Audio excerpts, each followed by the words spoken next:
Sosok wanita sempat sujud tahan Kopka Basar saat ditangkap, dilepas kerabat bak pahlawan. Detik-detik penjemputan terhadap Kopka Basar beredar di media sosial. Oknum anggota TNI terduga penembak 3 anggota polisi di wilayah hukum Lampung ini dijemput dari kediamannya.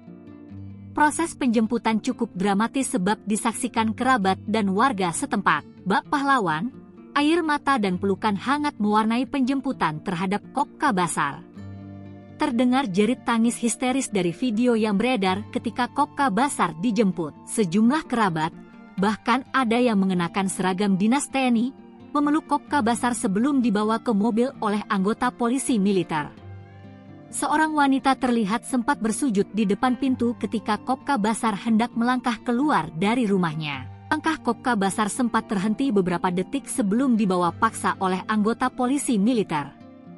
Wanita yang diduga keluarga dekat Kopka Basar tersebut terus mengucap bismillah sembari mengiringi langkah demi langkah Kopka Basar. Dilansir dari Kompas.id, 2 anggota TNI yang kini tengah diperiksa soal kasus penembakan kepada 3 polisi ini adalah Kopka Basar dan Peltu Lubis.